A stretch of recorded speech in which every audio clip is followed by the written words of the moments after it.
Hi everyone, this is going to be attempt number 2 of mine to make a video answering the question, what is Bitcoin? And it's a very difficult question to answer. So the main analogy I can use is always SMTP, which is Simple Mail Transfer Protocol. And it's what you use every day when you send and receive emails. And it's an internet protocol. And protocols are a rule set that is followed by any group of people.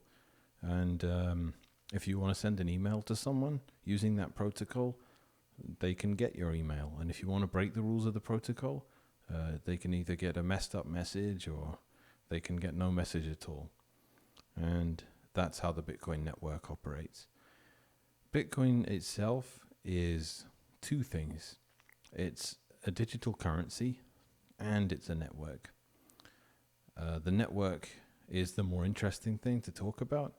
The currency itself, just to clear up any real basic level confusion, is not physical in any capacity, which is just like email again. It's just information moving around within the rules of the protocol. Bitcoin, more importantly, has no central authority.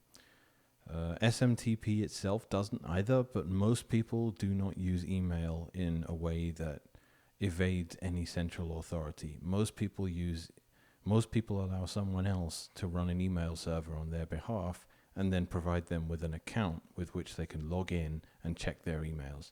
So if you're using Gmail or Live or Hotmail or me.com or any of these services, you're not running an email server. You're not verifying that the rules of the protocol are being complied with when people are sending you emails. You're just letting someone else do that on your behalf, and they'll provide you with a nice interface with which you can check your emails. In Bitcoin, there's no central authority. You can have third-party people verify what's going on the network for you, but in Bitcoin, it does truly fall to you to do that for yourself. There's no bank of any sort. What you've done away with that central element of it, or that element of centralization. So it does fall to individual users to verify that when they receive Bitcoin, it's up to them to verify with the entire network that they are really receiving Bitcoins, and in a way that is in accordance with the protocol. Doing that means running a full node. And it's not something every user of Bitcoin does, but it's something that's very simple to do, and something that, unless you are doing, it's impossible to know whether you really have Bitcoin or not. And Bitcoin's resource requirement to run as software has been kept deliberately as small as possible, so that you can run a node with the lamest computers out there and synchronize yourself up with the network and verify that everything is going on as easily as possible and as cheaply as possible. You don't need to do that, but you don't know if you have any Bitcoins unless you actually do that. So there's a lot more to talk about with it. The fact that there's no central authority cannot be overstated, or the importance of that can't be overstated. What this means is that no one has the ability to take your money out of your control. No one can confiscate your money. No one can prevent you from spending your money either. So that means that this is one of the purest forms of property or possessions that humanity has ever created. And what it means to own a Bitcoin is quite simply the ability to be the only person that knows a private and very secret number that needs to be generated securely. And that's done, in reality, that's done for you by wallet software and the software inside hardware wallets that I have a few videos on and have discussed at length before. To own a Bitcoin, like I said, there's no physical element to it. What happens is, to go back to the email analogy, if email worked slightly differently and worked more like Bitcoin, it would be the case that you would choose a very long random number that no one else would ever pick again if they spent the entire length of the lifetime of the universe picking numbers at random, they still wouldn't ever be likely to pick your number. You have to pick this number. It's cryptographically secure.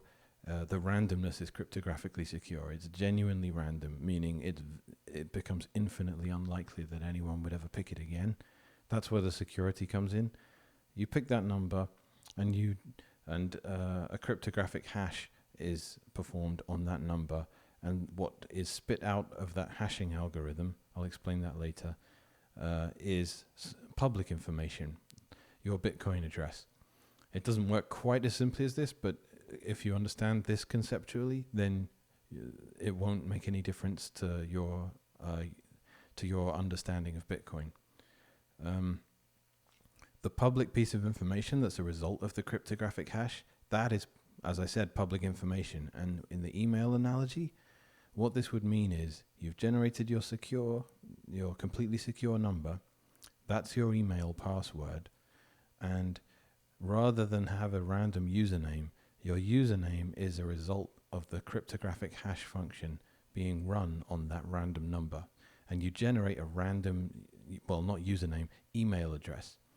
And the email address and the password are mathematically linked together through a one-way mathematical function called a cryptographic hash. What that means is anyone can know your email address, anyone can send you emails, but no one can read those emails and no one can send emails from that account unless they know the original private number that was hashed into the email address. And there's no way of unhashing that number. Not outside of anyone's, not in the realm of what's realistically possible anyway. Pretty soon when you get into Bitcoin, you start hearing about quantum computers and theoretical attacks that can undo hashes and things like that, which is quite fun to talk about, but it's too much for this video and it's outside the scope. So in this scenario where email works the way Bitcoin works, as long as you know that private number, you're the one in control of that email address. But there is no authority or account-based system where if you lose that private number, you can write a message to Gmail and say, hey, I'm the guy with the phone number I signed up with. Can you reset my password? Bitcoin doesn't work like that. As long as you know that private number, you're the one that controls those Bitcoins. And if someone else finds that number, then they are in control as well, and they have your Bitcoins.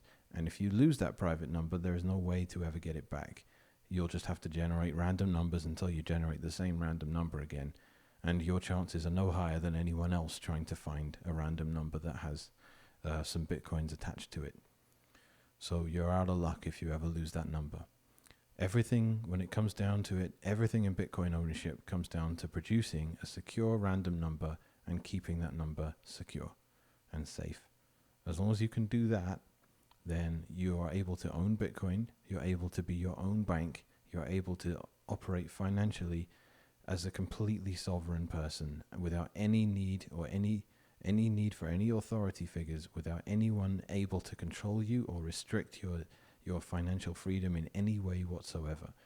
And this is a system of profound freedom with profound consequences. And I can't advocate strongly for it enough. In a world of increasing government encroachment and decreasing purchasing power of everyone's national currencies, coupled with a decreasing freedom to use your money as you wish, as limits stay the same or get decreased, but inflation means the purchasing power of those limits becomes even more useless with every day that passes. Your money is less and less under your control every year that central banking and government's addiction to money printing and surveillance and other forms of civil what's the word I'm looking for here? Of the removal of civil liberties. Every year that these trends continue is a year that your money is less and less under your control. The purchasing power of it is being stolen from you via inflation, and Your ability to spend it is being stolen from you by an ever-increasing set of rules that you must comply with. And the rules are moving goalposts because money itself loses value. And I mean, the finest example of that is that at $10,000, a bank was required to report your activity to the government, but that was created in the 80s, and that hasn't moved. That figure hasn't changed and kept up with inflation. In reality, that figure now should be in the hundreds of thousands because the purchasing power is the same, but it hasn't moved, which means an innocent $9,000 transaction in the 80s, which could have bought you a house, could fly under the radar. Now a $10,000 transaction that is never going to fly under the radar is going to be reported when there's no way it could ever buy you even 10% of a house. So that is one example of the noose that is tightening around your neck every minute you stay in the incumbent financial system. Back to what Bitcoin is exactly. Bitcoin is many different things, but it is first and foremost a piece of cypherpunk technology, and it conforms to the ideology of the cypherpunks. And the cypherpunk ideology can be summarized in a very simple way, which is the use of math and cryptography to thwart government control and to undermine surveillance. This is ironic because Bitcoin does provide everything that happens within Bitcoin is public information because everyone needs to be able to verify everything, and that's how the central authorities are done away with. You can't really have the kind of privacy you have with banking. Not that it's meaningful anyway, but a bank can operate and move money around privately because the system works based on authority rather than the way Bitcoin works, which there is no levels of authority. There's no hierarchy within the Bitcoin ecosystem. Everyone is equal within it. Everyone can run a node and everyone can participate. There is no discrimination in Bitcoin whatsoever. And that, I can get more into that more later. But back to the point, using Bitcoin allows you to escape every possible form of financial censorship and financial exclusion that exists in a way that formerly only cash could. But cash, unfortunately, has some very major drawbacks, which is it can be taken out of circulation. It can be taken out of... it can be stripped of its rights as being legal tender by a government at any minute. In the UK, every 5 years or so, they will change what £10 notes look like, and what £20 notes look like, and what £50 notes look like. And you'll have a few months with which to take them into a bank and swap them for the new bills. And if you don't do that, then they're no longer legal tender. So to your people that are not necessarily your drug barons, but people that are maybe operating completely within the law, who decide to keep everything they have as cash under their mattress or in a safe or whatever, they're under a lot of pressure when those changes come, and they have to explain why they have all this cash to the bank that they go to change their old expiring cash into new acceptable cash. And that's not an easy thing to do. There is also the fact that the cash represents fiat currency, and fiat currency is constantly robbed of its value via inflation. And there is that makes it a very poor store of value. And there is the third fact that you can't back cash up. If it's gone, it's gone. And there are other things to bear in mind, which is if you have a lot of cash, it can be kind of useless. It doesn't have the same use as money in a bank, because if you ever use that cash to buy a very significant purchase, you're going to raise some flags, and you don't get to do everything necessarily under the radar by using cash. That last example actually applies to Bitcoin too, but the other three examples I gave with regard to not going out of being acceptable as legal tender, with regard to being something you can back up, and with regard to something that there was a third example I forget, but it will come back to me. Bitcoin solves most of the problems that cash presents and gives you all of the advantages that cash gives you too. But the additional benefits of being able to back it up is very important, because that means you can store billions of dollars in wealth in Bitcoin if you want. Doing that, and you can do it basically for free as well. I mean, aside from having to spend $1 billion to buy the Bitcoin in the first place. But nonetheless, that storage gives it a huge advantage over cash, because storing $1 billion worth of cash, that sounds like the worst headache I can possibly think of. Then the fact that you can back it up is fantastic. Then there's the fact that you can spend it without raising any red flags anywhere.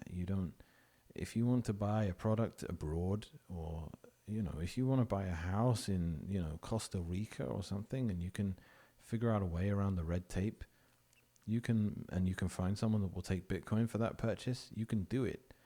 I don't think you could really do that with cash, particularly with COVID around. Because how are you going to be able to get there? And how are you going to get through the airport with a briefcase with $1 million in it? Doesn't sound like a very realistic thing to me. And it sounds like there's a lot of risks with that, and maybe a lot of expense with hiring security and all these things. Then there's also verification. I forgot. That's another element. Cash can be counterfeited, and it's roughly estimated that about 3% of all pounds that are in circulation are counterfeit. There are no counterfeit Bitcoins. There are counterfeit networks that call themselves things like Bitcoin Cash and Bitcoin SV and Bitcoin Gold and Bitcoin Silver and Bitcoin whatever. But they are different networks. And Bitcoin cannot be counterfeited, because you are your own bank. And the bank is ultimately the person that can verify whether cash that's in circulation is real or not. They're the ones with the technology to do that. Individuals like us aren't. But with Bitcoin, the only people there are in Bitcoin are the individuals. There's no central authority. And verifying whether the Bitcoins you're getting are real or not, as I mentioned earlier, is a very low resource thing to be able to do. And I can help you with it in 5 minutes. You download the Bitcoin Core software, you open it up, and it will synchronize with the blockchain. And depending on how powerful your computer is, within a few hours or a few days, you'll have the entire history of the Bitcoin network on your computer. And if you receive Bitcoin, it can figure out the entire history of the Bitcoin you just received. Now, let's go way more rudimentary. I'm sorry if this has been a bit over your head. I promise to get to more easy stuff. Bitcoins are divisible. You don't need to buy an entire coin. And indeed, most people on the planet will never be able to afford a whole coin at this point, as they are roughly 30,000 American dollars each at this point. But a Bitcoin can be divided into 100 millionth of a Bitcoin, and those have yet to equal anywhere near $1.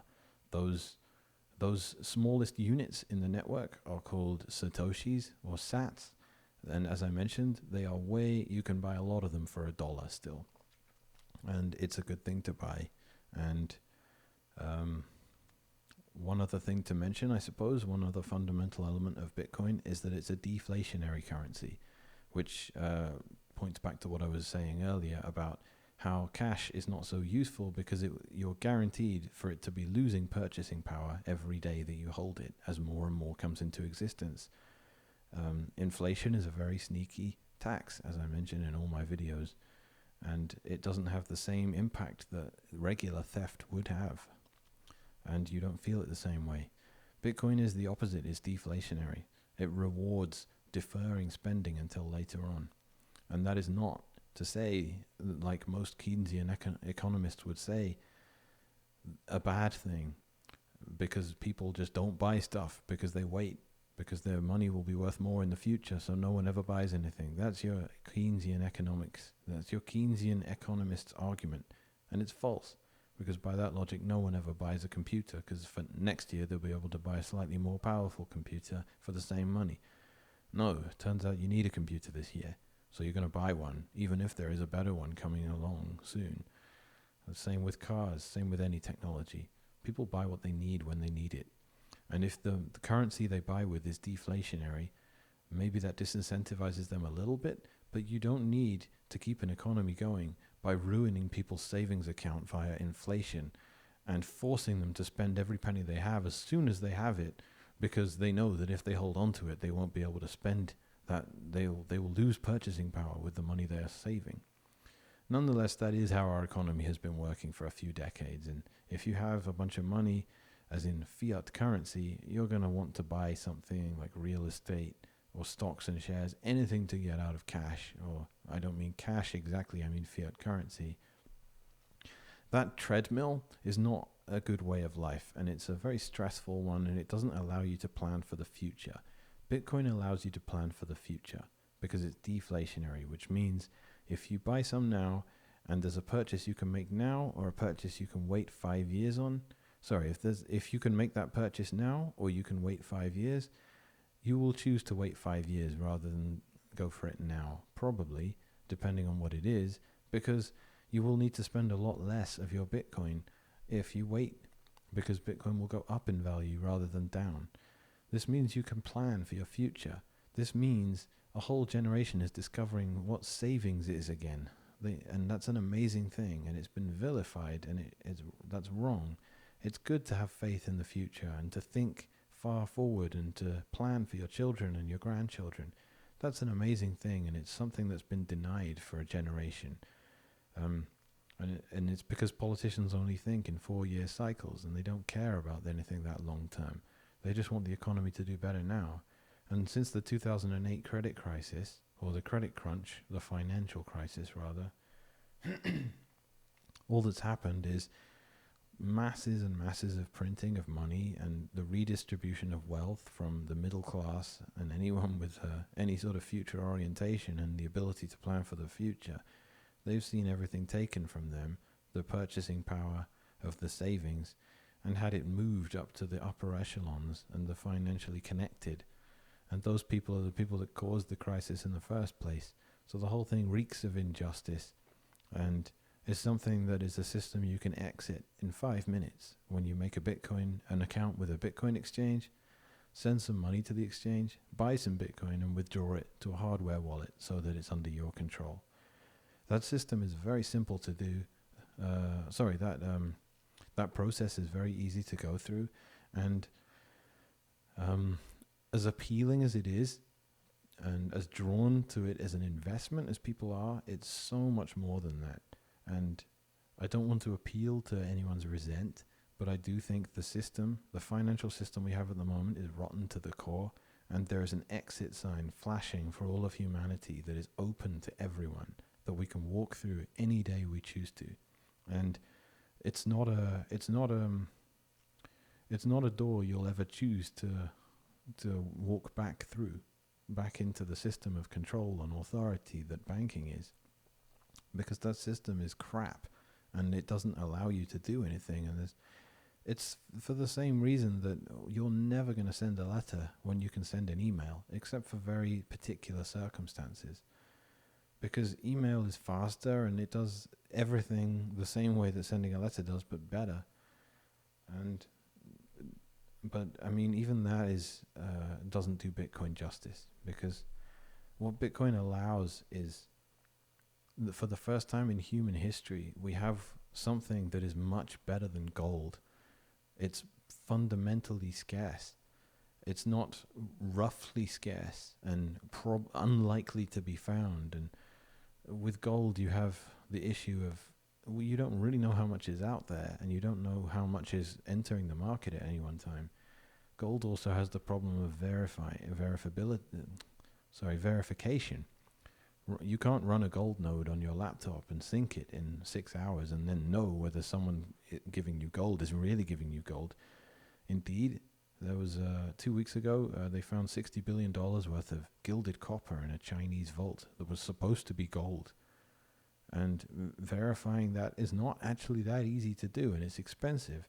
And storing gold, that's difficult to do. And using gold as a medium of exchange, that's very difficult to do. And for all the reasons above, because you can't give someone a tiny piece of gold for your daily groceries, because then they have to verify it. And you have to figure out a way to, it's just not a convenient way to do things. And it's kind of reminiscent of barter. But gold is still been a very, very helpful store of value to our species for a long time. But Bitcoin blows it out of the water. And I don't mean to, I don't like to discredit the gold bugs, because ideologically they share a lot of the opinions that Bitcoiners have. And there's unfortunate amounts of animosity between the two communities, mainly as a result of Peter Schiff.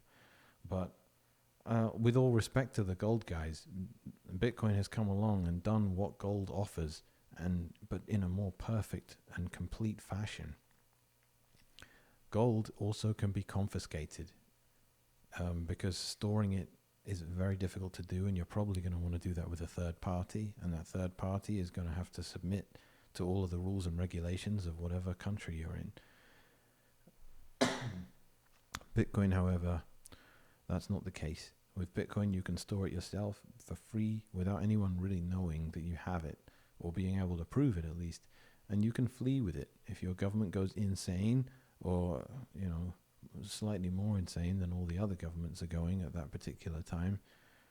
You can flee with your Bitcoin. You can't flee with your gold. If the government turns around and says, okay, we're going back to the gold standard, everyone, but individuals aren't allowed to own it anymore, and we know all of the people that own it.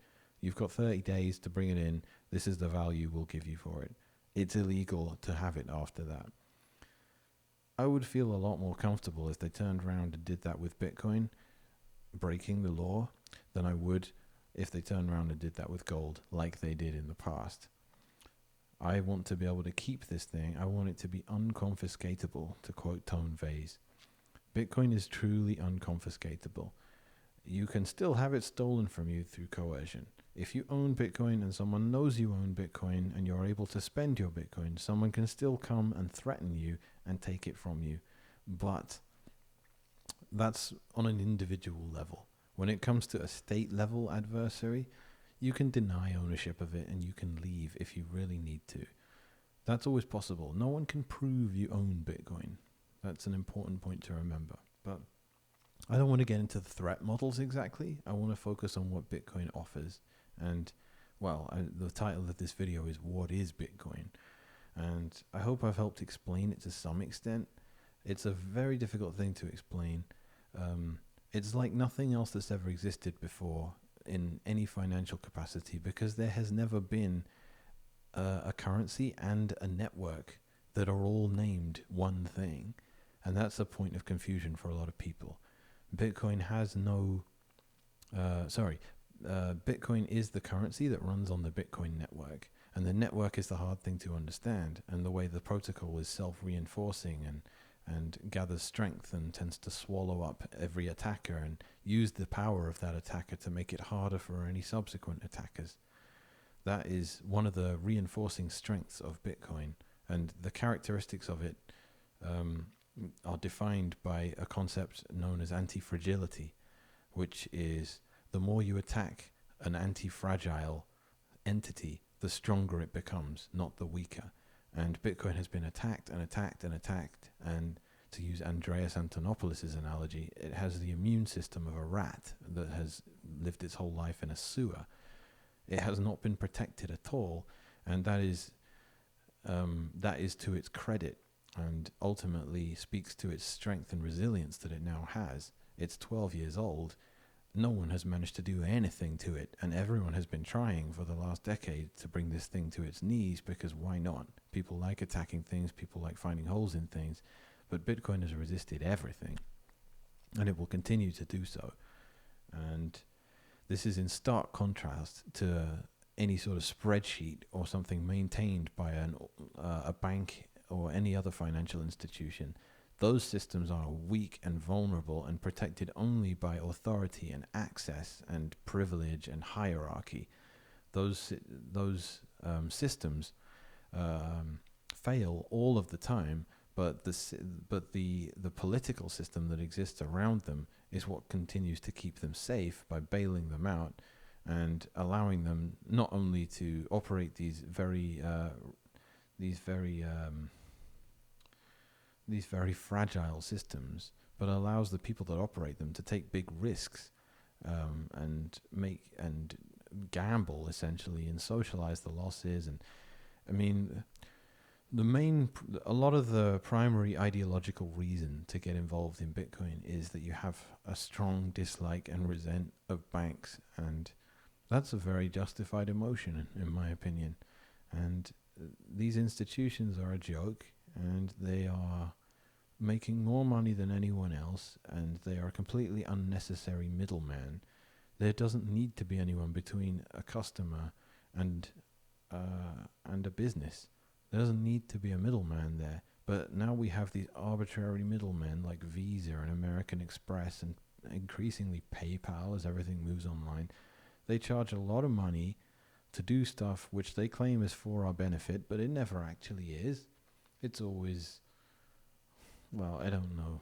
I mean, it depends how cynical you want to be, but not when banks prevent me from moving my own money or from taking too much out, or I never find it useful. I always find it annoying. And I think it's to cover their own ass, because they can't be bothered to deal with the fact that if a mistake is made on their end and it causes some money to move out of my account that I didn't authorize, then they have to foot the bill for that, and they can't be bothered to do that.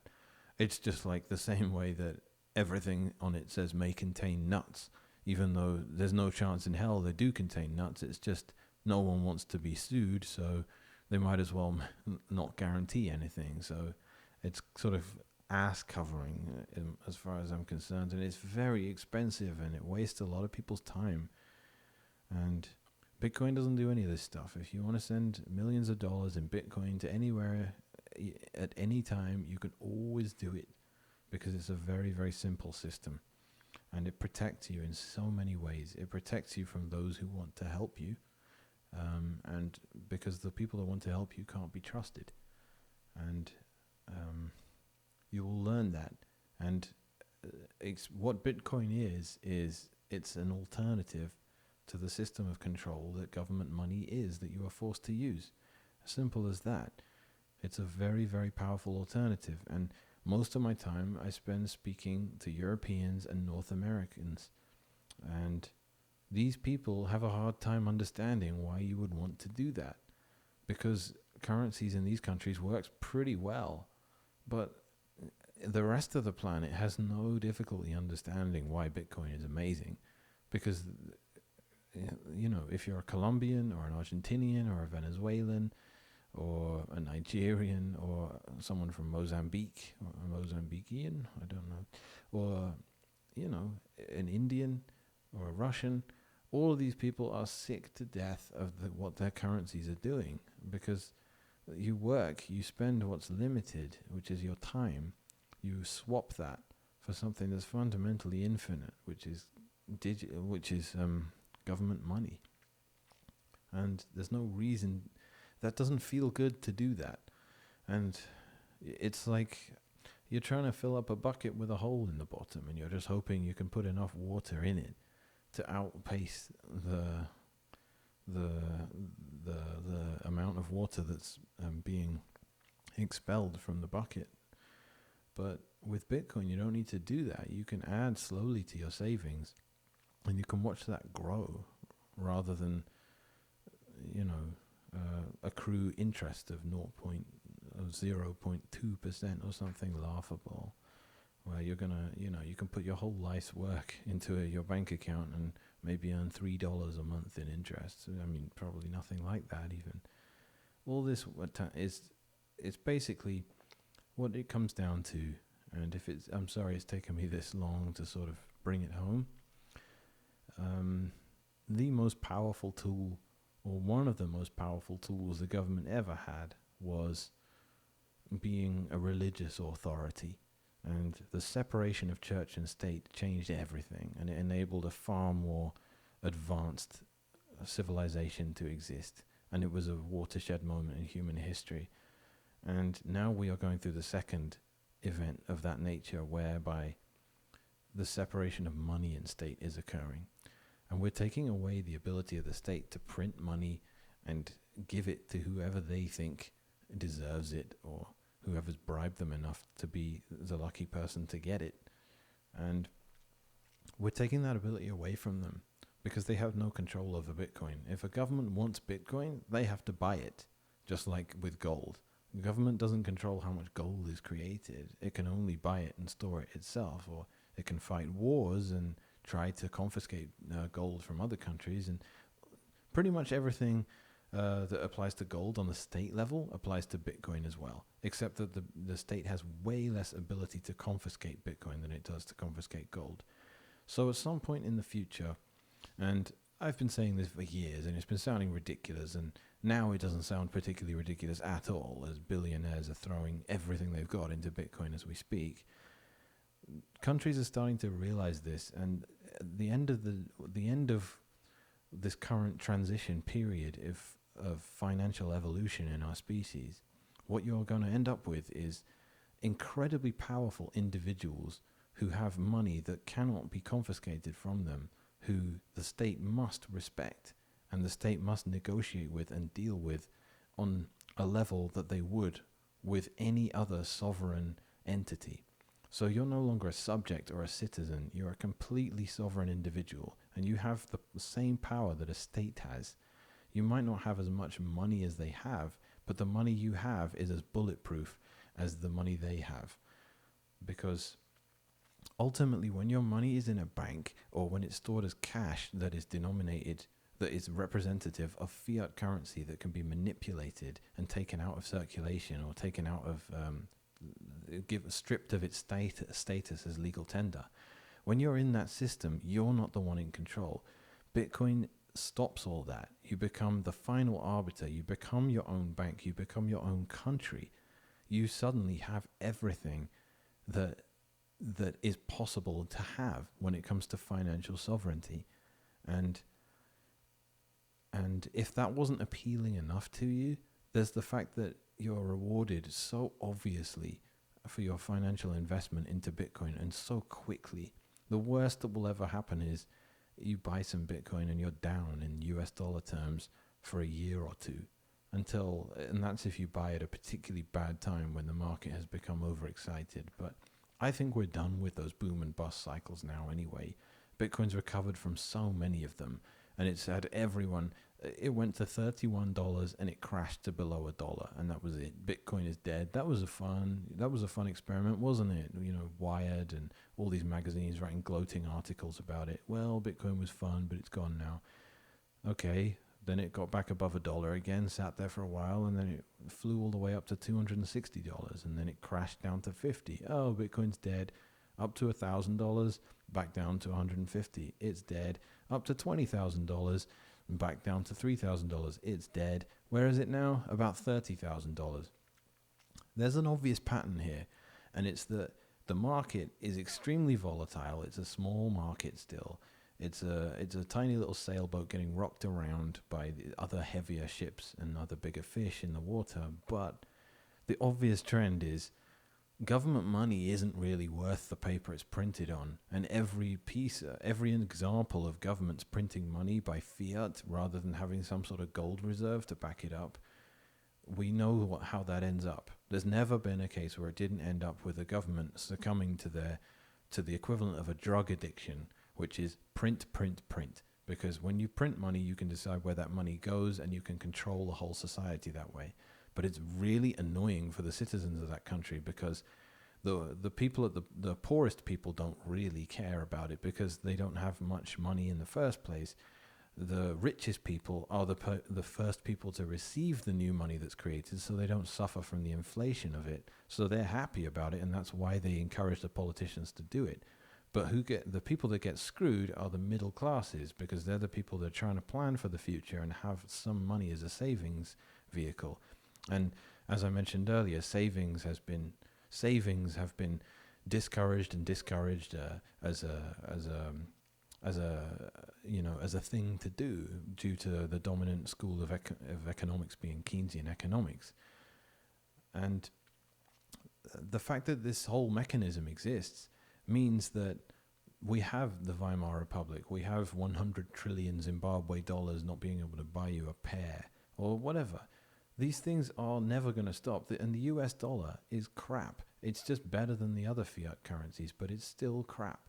Because why would you swap something that is fundamentally limited, which is your time on the planet, for something which can be created arbitrarily by people you don't trust, who someone you didn't vote for, and even if you did vote for them, the chances of them being able to do any of the things you liked when they were campaigning are zero.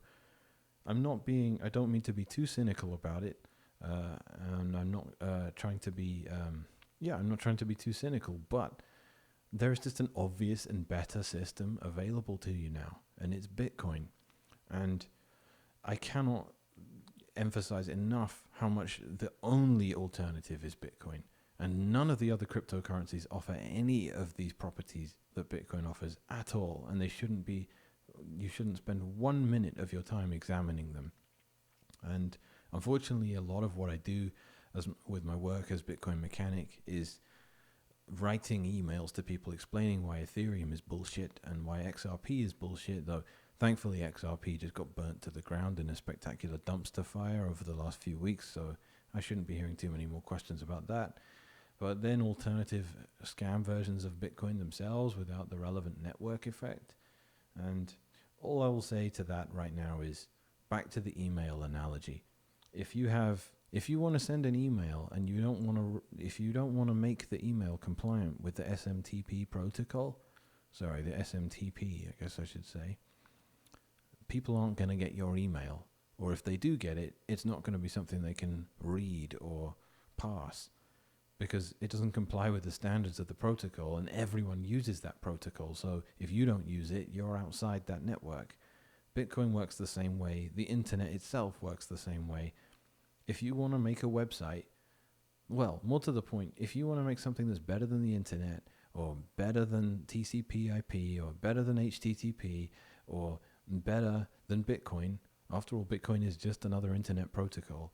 If you want to improve on these things, fine, go ahead. But first off, you're not going to be able to improve on it. But second off, you'll be on your own. Your network will have one person using it. And even if you can create a small community around it, it's not enough because a network effect is such a powerful thing.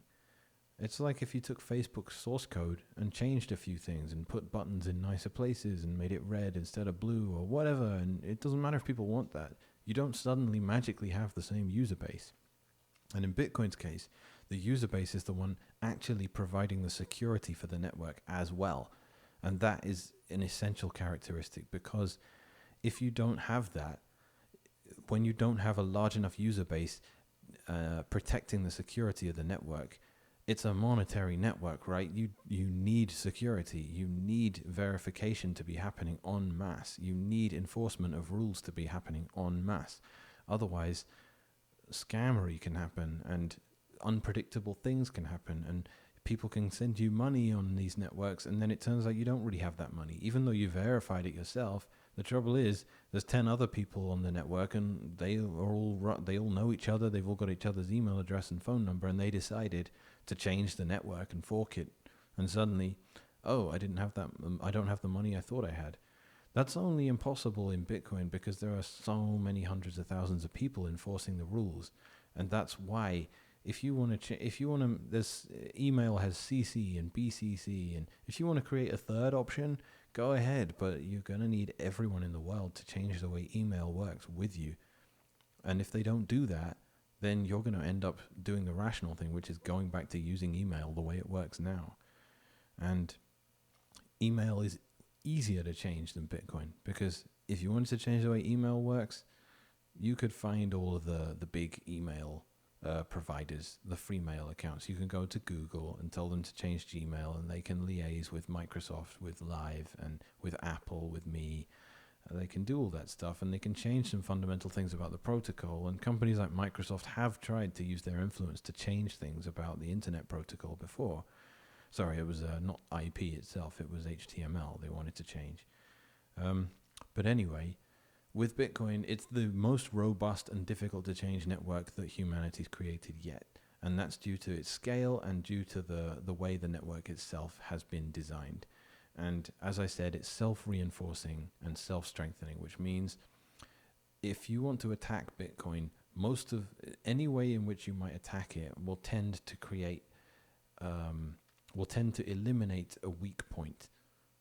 That's all that will happen. So if if there is someone with a lot of social influence in Bitcoin, and people might come to him and say, we want you to put in a negative change into the Bitcoin protocol, and we want you to use your influence and your clout with the developers and try and force a change on the network. Whenever a person might do that, what tends to happen is their reputation gets burnt and they get ejected from the community and tend to be laughed out of everything, and anything they then propose in the future then becomes instantly rejected just because their reputation has been burnt. That's something that happened with one of the original developers called Gavin Andresen, who burnt his reputation and tried to create some negative changes in Bitcoin, and as a result now has no influence whatsoever. So there are people that are influential in the Bitcoin ecosystem, and those people are security holes, and there's a problem. But every time an attack is formed and used, and someone is using the reputation of one of those people to launch the attack, what happens is their reputation gets burnt, and then that potential is now gone. And there are other areas in which this is the case too. I'm not going to explain how mining works in this video because it just tends to make everyone just more confused, and that speaks to my poor ability to explain it perhaps, but I think I'll make another video on what is Bitcoin mining. But when you mine, when miners, if you can outmine the entire Bitcoin network, you can start creating problems. But if you want to mine, if you can't outmine the entire network, but you can still mine, you can participate in the mining process and receive some of the new Bitcoins that are created every block, which is roughly every 10 minutes. So anyone with mining equipment, as long as they can't outmine the entire network alone, as long as they don't represent over 50% of the entire hash power of the network, then they will only ever be cooperative, because mining is expensive. And if you try and screw with the network when you don't have 51% of the hash rate, all that happens is you're using a lot of electricity, you've invested a lot to buy some Bitcoin miners, and the network is ignoring you and it's not giving you any new Bitcoins because you're trying to change the rules. If you want to play by the rules, then you start receiving some of those new Bitcoins. If you do get over 51% of the hash rate and you want to attack the network, then you can do that. But then you can actually create problems, I should say. But the network can very quickly learn to ignore you, and then you'll be in a situation where currently your startup cost to doing that is billions of dollars, and it's not actually practical because you can't actually find that much computing power to do that, to outmine the rest of the network. Even if it was all available and there was an infinite amount of Bitcoin mining equipment and you had all the money, even if you could access that, the network can still resist that attack, and it remains a theoretical attack.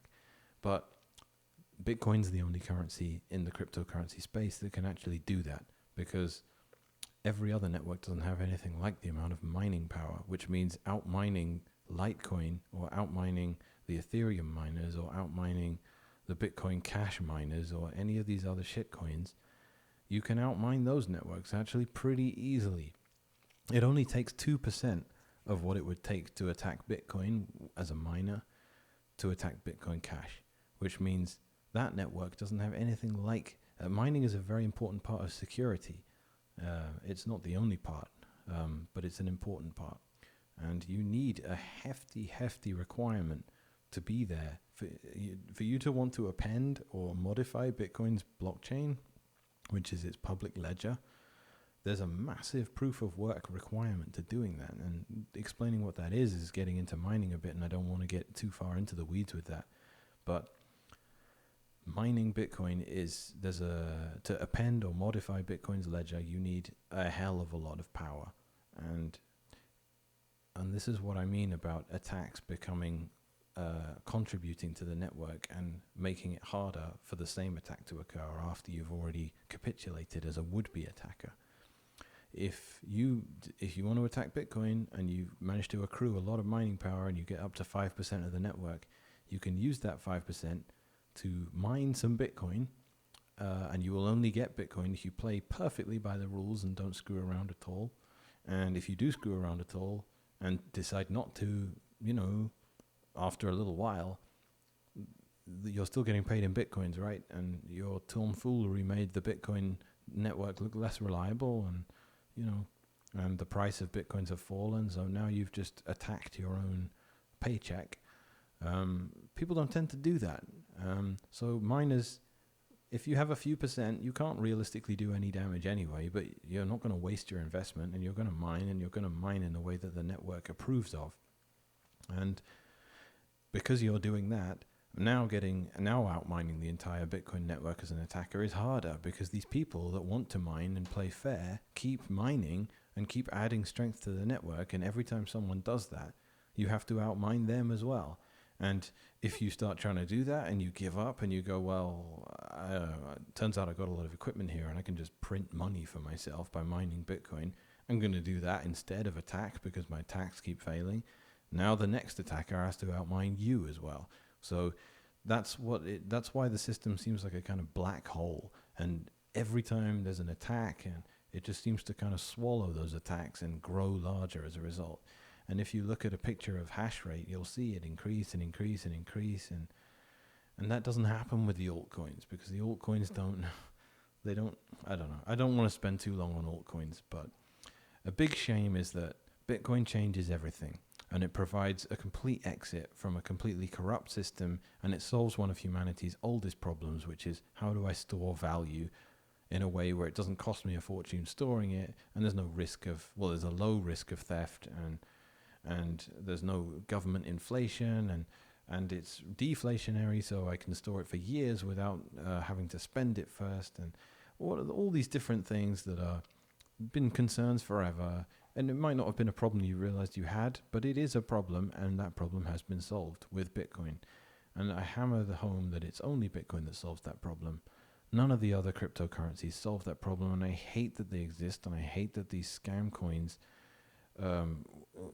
dilute the mind share and Bitcoin is an internet protocol, simple as that.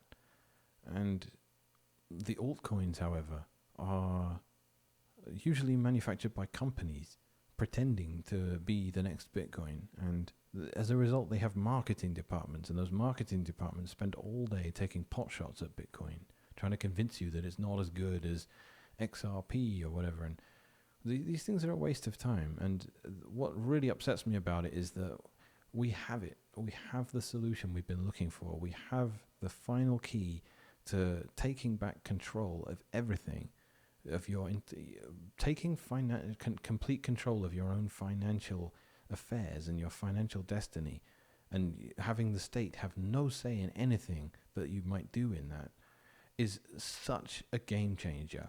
And I hate the fact that there's these scam coins out there that are distracting you from the fact that that is now possible by reselling you Canadian Tire money or Chuck E. Cheese tokens or whatever bullshit they're selling that is just a company, a private company with a marketing department that's reinvented private money, that they can arbitrarily create at will. And Facebook wants to create its own currency too, called Libra. And when that came out, I got a lot of messages from people thinking Bitcoin's time was over. Now Facebook's entered. Obviously, they're going to win. No, they're not, because all you're doing is replacing government-issued fiat currency with private company-issued fiat currency. It's no different to anything we've seen before. It doesn't change anything, and I don't understand why anyone thought there was any relation between these things. Bitcoin only changes stuff because it's hard. It's a hard form of money that cannot be attacked. It's much more similar to gold than anything that's reminiscent of state currency. And it's like gold, as I said, but it's much better. But Facebook issuing a currency, who cares? You're not going to use that as a savings vehicle because they can arbitrarily make more of it if they want. They can promise that they won't, but then you're trusting a promise of a private company. You're not trusting that a protocol is never going to change, and you'd be a lot more reasonable in thinking that Bitcoin's protocol is never going to change from underneath you than you would for trusting Mark Zuckerberg and his board of directors to not succumb to the irresistible allure of creating more money out of thin air. No one's going to do that with Bitcoin because they can't. And as I've said this many times before, Bitcoin is hard capped and it's deflationary, and the hard cap is 21 million Bitcoins. And people wonder, how hard is that? there's the stupid argument that you can clone Bitcoin and make another network identical to it, and then you have 42 million Bitcoins. I mean, that's just too stupid to even address, really. Like, if you clone HTTP/IP and change the name of it, TCP/IP, and say, hey, I've invented the Internet 2.0. Can everyone, install? Can we run set up the infrastructure around the planet, and can everyone start using that instead? I don't think anyone would. So you don't get to claim to be the same as the internet just because you copied its protocol. No, you don't get to be Bitcoin with Bitcoin's network effects and the scale it's achieved via miners and the amount of people running nodes just because you copy its code and start an identical currency. It doesn't work that way. So the 21 million Bitcoins are limited in that sense, and they are also limited by the fact that everyone that holds them likes the fact that it's deflationary. We are not the Central Bank of America. We are not the Federal Reserve. We are not the Central Bank of Canada. We're not the Bank of England. We don't want to print more because all that does is make our savings worth less. And there is a way to change things about the Bitcoin protocol, but it requires the entire network to agree at once. And the entire Bitcoin network is not going to agree to make our savings worth less. So you can rely on that. That's a very, very reliable thing. That's not a virtuous promise. That is a selfish promise that I am not going to accept any fork in Bitcoin's code that says, hey, there's going to be another 1 million Bitcoins produced, like next week for some reason, and given to that address. I would not support that change, because why would I? Why would anyone support that change? And it's not like the way fiat is created, where as long as you can find the relevant 2 dozen or so people that make those decisions, you can actually get that change through.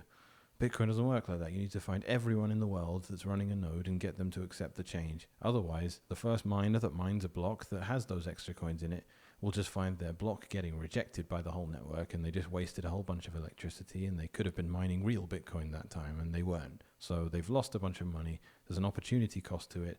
No one does it. No one screws with the Bitcoin network. No one changes any of the hard values that have been around since the beginning, because all they would do is degrade the network, and no one wants to degrade the Bitcoin network, and no one has the power to. So it's a reliable protocol, and it's a reliable way for you to store your wealth and to store any value you've accrued over your life. And I hope this hasn't been too much information. Excuse me. Yeah, there's a lot of talk about it now. And depending on when you see this video, at the time of making it, we are at the end of December 2020, and Bitcoin is outclassing everything. It's proved every naysayer wrong. It's withstood a hell of a year with COVID, and it's providing an exit. And depending on if you see my other videos and you know my stance on generally on government control and the excuses of things like COVID and to tighten the noose and move the walls in ever closer decrease the amount of acceptable behavior. And if you know that Bitcoin, as I said, is a cypherpunk technology, and it's designed specifically so that you will always be free of anyone trying to do that to you. So long as you can access the internet or any of the satellites that are running the network on them, you can interact with the Bitcoin network in a way that no authority figure can realistically stop en masse. I mean, there's no perfect, but Bitcoin is as close to perfect as it gets, and there is nothing even close to it. So get into Bitcoin and get into it for the freedom, not for the money. But freedom at the moment comes through financial independence, as it always has, but freedom of exchange as well. And you are not free to exchange as you wish with government money, not in any capacity, because there are middlemen everywhere, and those middlemen are the gatekeepers, and they control what you can and can't do with your money. Bitcoin, by not having those, means you don't have to worry about that, and you can buy whatever you like.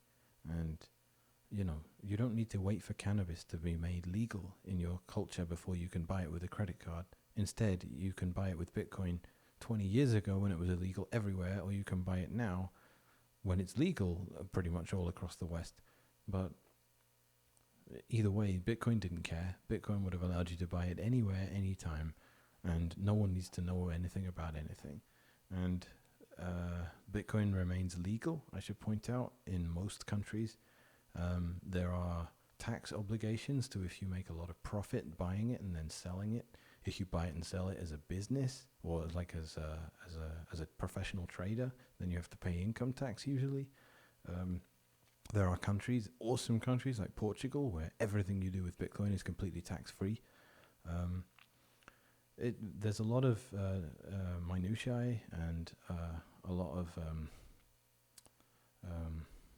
of interesting bits and pieces to get into when it comes to Bitcoin, but I think I'll stop it there for this video, and hopefully this second attempt at making a video explaining what Bitcoin is and alluding to why you might want to buy some and to get out of the incumbent financial system has been a bit more of a success than my first attempt. I don't know if I will leave that up on the channel. As always, please help out the channel. Please give me a like or a subscribe or a comment. I love hearing from people, and I love answering any questions people have about Bitcoin. And otherwise, please have a great day, and thank you for watching.